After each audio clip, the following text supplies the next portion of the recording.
एक प्रकारे प्रस्तावना केली. आज आपण तो विषय जरा थोडा खोलात जाऊन बघूया. खोलात म्हणण्याचं कारण असं की विषय समजावून घेण्यासाठी एकाग्रता लागते. ती एकाग्रता तुमच्याकडून मला अपेक्षित आहे. आणि हा विषय समजावून तुम्ही घेतलात तर तुमच्या जीवनातले जवळजवळ 90% प्रॉब्लेम्स दूर झाल्याशिवाय राहणार नाही. कारण माझं तर असं स्पष्ट मत आहे की 90% प्रॉब्लेम आपणच निर्माण करतो आणि आपणच ते सोडवण्याचा प्रयत्न करतो. आणि शेवटी आपणाला यश मिळतं न मिळतं हा प्रश्न वेगळा. आपण आपले प्रॉब्लेम्स आपणच निर्माण करतो याचं कारण का, असा ज्यावेळेला प्रश्न निर्माण होतो त्यावेळेला जीवनविद्येने एक सिद्धांत मांडला. तो म्हणजे आपलं हित कशामध्ये आहे हेच लोकांना समजत नाही. टॉप टू बॉटम लोकांना आपलं हित नेमकं कशामध्ये आहे हे समजत नाही. उमजण्याची गोष्ट नंतर, पण मुळात समजतच नाही.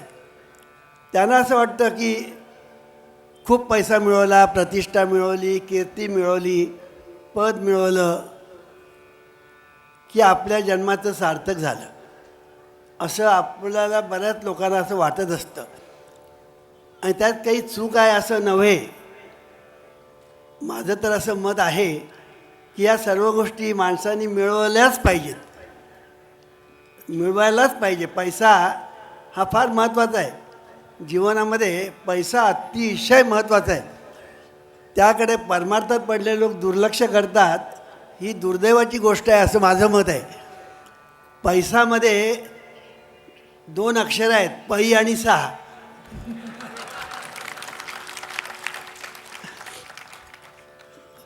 पैना विसरू नका आणि सहा यो बुद्धे हे परतस्तु सहा, त्या सहाला म्हणजे देवाला विसरू नका. भावार्थ असा की पैसा भरपूर मिळवा पण देवाला विसरू नका. पैसा भरपूर मिळवा पण तो प्रामाणिकपणे मिळवा. कारण प्रामाणिकपणे जो पैसा मिळविला जातो ना, तो सर्वांच्या अंगी लागतो. अंगी लागतो हा शब्द जरा अंडरलाईन करायचा. नाहीतर तोच पैसा माणसाच्या अधोगतीला कारणीभूत ठरतो. आणि म्हणून पैसा महत्त्वाचा आहे, पण देवाच्या स्मरणात तो पैसा जर मिळवला तर त्या पैशाचं चीज होतं. आणि म्हणून आपलं राष्ट्र सर्वार्थाने सर्व राष्ट्रांच्या पुढे जायला हवं असेल तर भरपूर पैसे मिळवणं, भरपूर कष्ट करणं, भरपूर प्रयत्न करणं, भरपूर श्रम करणं याला पर्याय नाही.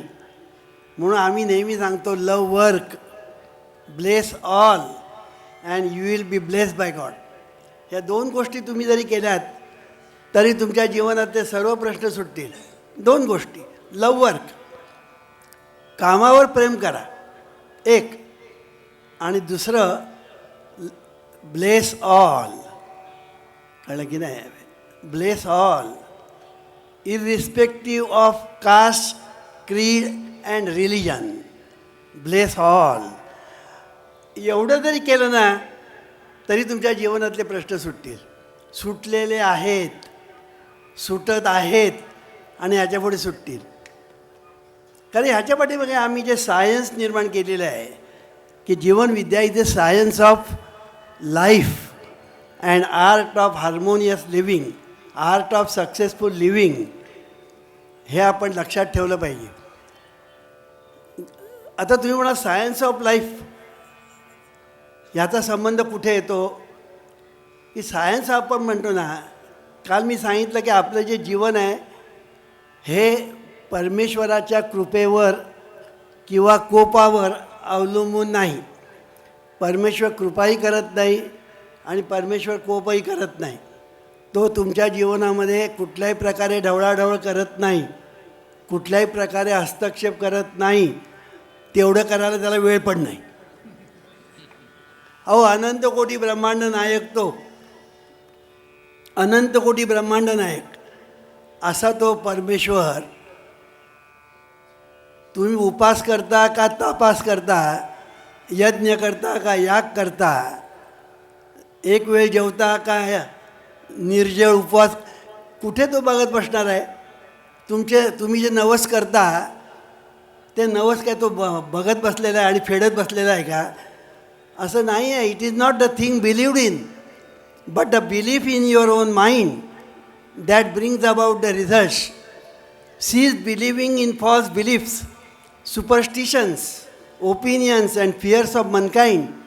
Instead, begin to believe in the eternal verities and truths of life which never change. असं एके ठिकाणी डॉक्टर मर्फी म्हणतात की तुम्ही निसर्गाचे जे नियम आहेत, हे निसर्गाचे नियम मानवी जीवनामध्ये निर्णायक ठरतात. इथे परमेश्वराची कृपा आणि कोप तो कधीही कोणावर करत नाही. हा सिद्धांत जीवनविद्येने जीवनविद्येचा अमृत कलश ह्याच्यामध्ये पहिल्याच प्रकरणामध्ये मी तो आणलेला आहे. त्याच्याही अगोदर प्रवचनातून मी मांडलेला आहे. आणि हा सिद्धांत जेव्हा सायंटिस्ट हॉपकिनने मांडला तेव्हा जगामध्ये त्याचं फार गवगवा झाला. आम्ही मांडला तेव्हा कोणी लक्षात दिलं नाही. बघा, अजूनही पुस्तकात आहे की परमेश्वर अनंत कोटी ब्रह्मांड नायक आहे. तो माणसाच्या जीवनामध्ये ढवळाढवळ करत नाही, त्याला वेळ पण नाही, तो करतही नाही. ही गोष्ट आम्ही अनेक वर्षापूर्वी मांडली. पण आपण जिथे इथे बोलतो ना तेव्हा त्याला किंमत नसते.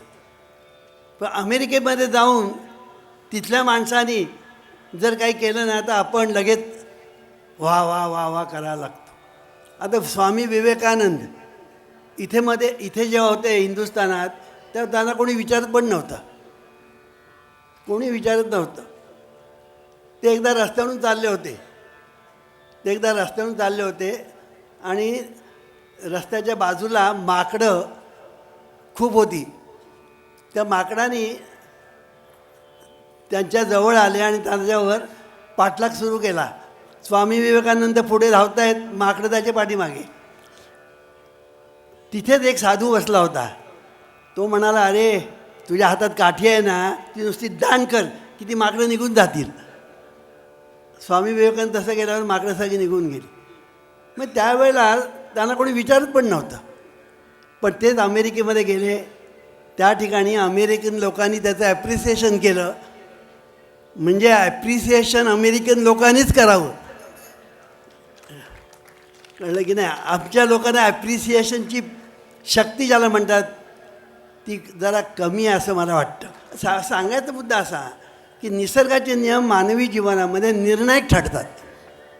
आणि निसर्गाचे नियम जर तुमच्या जीवनाचं जर अधिष्ठान आहे तर तुमचं लाईफ जे आहे हे लाईफ म्हणजे एक लक्षात ठेवायचं की निसर्गाच्या नियमाशी ट्युनिंगने व्हायला पाहिजे. You must live life in tune with the laws of nature. एवढं जर केलं तर तुमच्या जीवनामध्ये सर्व सुखच सुख नांदेल. आता निसर्गाचे नियम किती आहेत?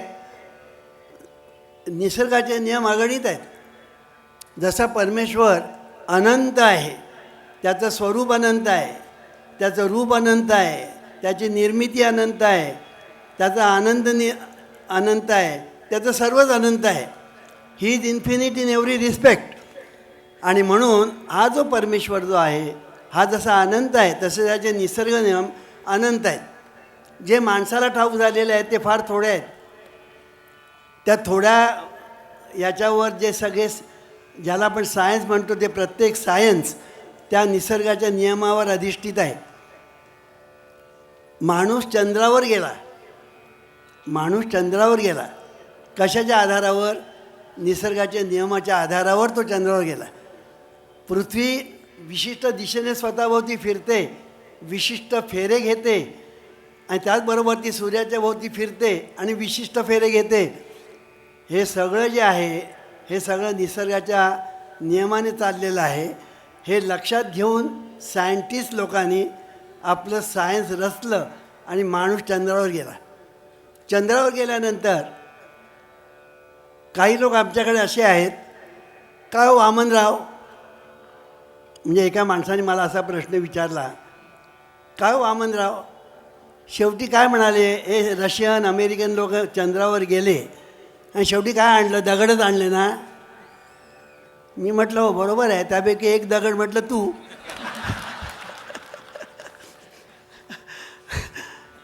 म्हणजे ते लोक अमेरिकेला गेले त्याचं कौतुकच नाही, आणि आणलं काय तर म्हणजे दगड. आता दगड आणलं का सोनं आणलं का काय, तुला ते येऊन सांगणार आहेत काय.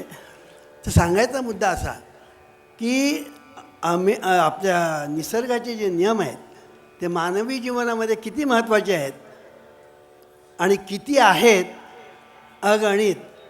आणि आपल्याला जे माहीत झालेले आहेत ते थोडे, अगदी लॉ ऑफ फोर्स ऑफ ग्रॅव्हिटीसुद्धा आपल्याला न्यूटनमुळे कळला. तोपर्यंत तो होता, तो काही नव्हता असं नाही, तो त्रेतायुगापासून सत्ययुगापासून होताच, पण आम्हाला कळला कधी, न्यूटनने सांगितलं तेव्हा. ह्याचा अर्थ काय, याचा अर्थ निसर्गाचे नियम अनेक आहेत, त्याचा शोध माणसाला हळूहळू लागतो आहे. आणि जसजसा शोध लागत जाईल तसतसं आपल्या जीवनामध्ये क्रांती होत जाईल. ही क्रांती शांतीच्या दिशेने झाली तर बरं, पण ही क्रांती भ्रांतीच्या दिशेने झालं ना तर मात्र कठीणच आहे. आणि म्हणून ही क्रांती जी आहे ती क्रांती शांतीच्या दिशेने व्हायला पाहिजे. त्या सगळ्या निसर्गाचे नियम आणि त्याचे जे लक्षात घेऊन ज्या सायन्सनी, टेक्नॉलॉजी आणि सायन्सची प्रगती केली ती विश्वाच्या कल्याणासाठी, रक्षणासाठी जर त्याचा उपयोग झाला तर विश्वाचं नंदनवन व्हायला किती वेळ लागेल. आणि म्हणून ही क्रांती आहे चांगली आणि शांतीच्या दिशेने जावी. त्यापैकी एक थोडासा वाटा जीवनविद्येने उचललेला आहे. मग जीवनविद्या काय सांगते, हे जग सुखी व्हावं आणि हे राष्ट्र सर्व राष्ट्रांच्या पुढे जावं, हे जीवनविद्या सांगते. गंमत अशी आहे की आपलं राष्ट्र जे आहे हे पुढे जायला पाहिजे असेल तर त्याच्यासाठी आपलं प्रत्येक कृती जी आहे ती त्या दिशेने असली पाहिजे. मग तो महामंत्री असो, मंत्री असो, आमदार असो, खासदार असो, नगरसेवक असो किंवा तुमच्या आमच्यासारखी सामान्य माणसं असो, आपलं सर्व जे काही लक्ष जे आहे, अनुसंधान आहे, ते सर्व त्या विश्वाच्या म्हणजे राष्ट्राच्या प्रगतीच्या दिशेने असलं पाहिजे. एवढी गोष्ट जर आपण नीट लक्षामध्ये ठेवून आपण जर करण्याचा प्रयत्न केला तर आपलं राष्ट्रसुद्धा प्रगतीपथावर जाईल. मग तुम्ही म्हणता, तुम्ही एखादा मला असा प्रश्न विचाराल, का हो वामनराव, मग हे राष्ट्र पुढे जावं असं तुम्ही का म्हणता, सर्व राष्ट्रांच्या पुढे? त्याचं कारण मी तुम्हाला सांगतो. हिंदुस्थान हे एकच राष्ट्र असं आहे की ते जगाच्या कल्याणाचा विचार करतं. एकच राष्ट्र असं आहे की ते जगाच्या कल्याणाचा विचार करतं. आणि तो आताच नव्हे तर अगदी उपनिषद कालापासून सर्वत्र सुखिनः सन्तु सर्वे सन्तु निरामया हे जे सांगितलेलं आहे तिथपासून तर सर्वभूती सर्व सुखी संपूर्ण होईजे ज्ञानेश्वर महाराज. आणि आज आम्ही हे ईश्वरा सर्वांना चांगली बुद्धी दे, आरोग्य दे, सर्वांना सुखात आनंदात ऐश्वर्यात दे, सर्वांचं भलं कर, कल्याण कर, रक्षण कर, आणि तुझे गोड नाम मुखात अखंड राहू दे. तेव्हा सांगायचा मुद्दा असा की अगदी उपनिषद कालापासून तर आज ताग आहेत आपण हे ईश्वरा सर्वांचं भलं होऊ दे, कल्याण होऊ दे, सर्वांचं रक्षण व्हावं वगैरे वगैरे आपण जे म्हणतो, ही जी आपली भारतीय संस्कृती आहे. हे जे हिंदुस्थान ह्या राष्ट्राचं जे वैशिष्ट्य आहे, इतर कुठल्याही राष्ट्रामध्ये तुम्हाला सापडणार नाही. इतर राष्ट्र जे आहे ते फक्त स्वतःचा विचार करतं आणि स्वतःचा विचार करत असताना त्या दुसऱ्यांचं भलं होऊ दे नाही तर वाटं होऊ दे त्याची त्यांना पर्वा नसते. तसं हिंदुस्थानचं नाही. म्हणून हिंदुस्थानी राष्ट्र सर्व राष्ट्रांच्या पुढे गेलं पाहिजे, हा आमचा सिद्धांत आहे. हे जग सुखी व्हावे. आता तुम्ही म्हणावं जगाचा आणि आमचा काय संबंध, आमचं राष्ट्र पुढे गेलं की पुढे, तसं नाही. जीवनविद्येने हा सिद्धांत मांडलेला आहे की इतरांच्या सुखात आपलं सुख लपलेलं आहे आणि दुसऱ्यांच्या दुःखात आपलं दुःख दडलेलं आहे. या सत्याची जाणीव ठेवून जीवन जगण्यात खरे शहाणपण आहे. खरं शहाणपण कशात आहे ते मी सांगितलं.